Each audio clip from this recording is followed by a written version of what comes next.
కోటేశ్వరరావు గారు నమస్కారం అండి. నమస్తే. నమస్తే.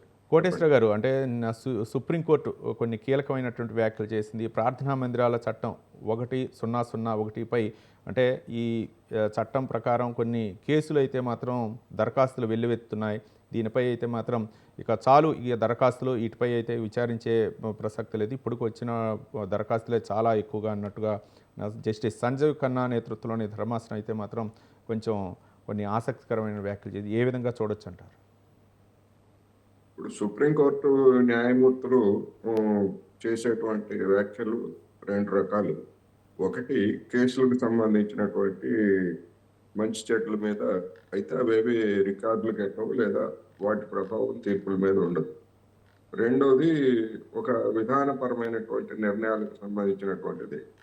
ఇప్పుడు సంజీవ్ ఖన్నా గారు చేసినటువంటి దానిలో ఏంటంటే ఇక కొత్తగా వచ్చేటువంటి దరఖాస్తులన్నిటిని కూడా మేము స్వీకరించము అని చెప్పారు. ఇప్పటికే వివిధ రాష్ట్రాల్లో లేదా వివిధ వ్యక్తులు దాఖలు చేసినటువంటి వీటన్నింటినీ కూడా ఒకే కేసుగా మేము విచారిస్తాము. ఎవరి వాదనలు వాళ్ళు చెప్పుకోవచ్చు అనేటువంటిది ఇప్పటి వరకు వచ్చినటువంటిది. దాన్ని త్రిసభ్య ధర్మాసనానికి వేశారు.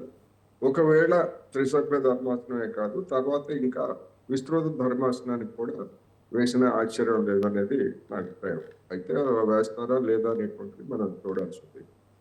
అయితే ఈ కేసు పూర్వపరానికి సంబంధించి 1990లో ఆనాడున్నటువంటి కేంద్ర ప్రభుత్వం చేసినటువంటి చట్టం ప్రకారం ఏంటంటే దేశ విభజన అంటే 1947 ఆగస్టు 15 నాటికి వివిధ ప్రార్థనా స్థలాలు, అది మసీదు కావచ్చు, లేకపోతే మందిరం కావచ్చు, లేదా చర్చ్ కావచ్చు, లేదా ఇంకోటి ఏదైనా కానీ ఏ స్టేటస్లో ఉన్నాయో అదే స్టేటస్లో ఉండాలి. వాటి మీద ఎలాంటి వివాదాలు రేపకూడదు, వివాదాన్ని చేయకూడదు అనేటువంటిది ఆ చట్టంలో ప్రధానంగా పేర్కొన్నటువంటి అంశం. అయితే ఆ చట్టంలోనే ఒక మినహాయింపు ఇచ్చారు. ఆ మినహాయింపు ఏమిటంటే అయోధ్యలో రామ మందిరం లేదా బాబ్రీ మసీద్ వివాదం అప్పటికే కోర్టులో నడుస్తూ ఉంది. అది అపరిష్కృతంగా ఉంది కనుక ఆ కేసు మినహా మిగిలినటువంటి ఏ ప్రార్థనా స్థలాన్ని కూడా వివాదాస్పదం చేయకూడదు. ఆ తీర్పులో ఏ తీర్పు వస్తే దానికి ఆమోదించాలి అనేటువంటిది దానిలో ఉన్నటువంటి స్ఫూర్తి. అయితే 1990లోనే చేసినటువంటి ఈ చట్టానికి మనం ఇప్పుడు 2025లో ఉన్నాం. మరి ఇన్ని సంవత్సరాల తర్వాత దాన్ని సమీక్షించాలి అని చెప్పేసి కొంతమంది, అందులో ముఖ్యంగా అశ్విని కుమార్ ఉపాధ్యాయ అనే అతను ఆర్ఎస్ఎస్ బీజేపీకి చెందినటువంటి అతను, వివాదాస్పదమైనటువంటి అంశాలన్నింటినీ కోర్టుల్లో వేయడం అనేటువంటిది ఆయనకి వెనుతో పెట్టినటువంటి విద్య. సరే, ఆయనకి ఆ రైట్ ఉంది, అది వేరే అంశం. ఇప్పుడు సమీక్షించాలి అంటున్నారు. ఆ చట్టాన్ని సమీక్షించాలి, అవసరమైతే దాన్ని మార్చాలి అంటున్నారు. ఎందుకు మార్చాలి అంటే ఇంకా ఒక్క అయోధ్య వివాదమే కాదు, ఇంకా అనేక దేవాలయాలని కూల్చివేసి మసీదులుగా నిర్మించారు. అందుకని చరిత్రలో జరిగినటువంటి దాన్ని రెక్టిఫై చేయాలి అనేటువంటి పేరుతోటి ఈ సమీక్ష పిటిషన్లు దాఖలు చేశారు. ఇది ఈ కేసుకు సంబంధించినటువంటి అంశం.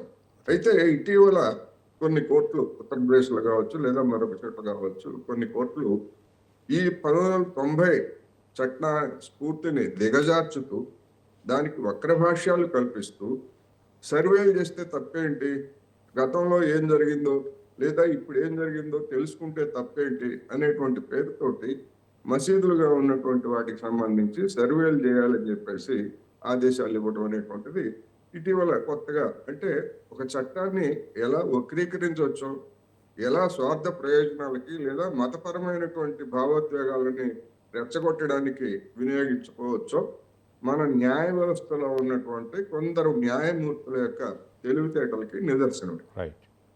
దాని ద్వారా ఏమి సాధిస్తారు అంటే తెలుసుకోవచ్చట. తెలుసుకొని ఏం చేస్తారు అనేటువంటి ప్రశ్న.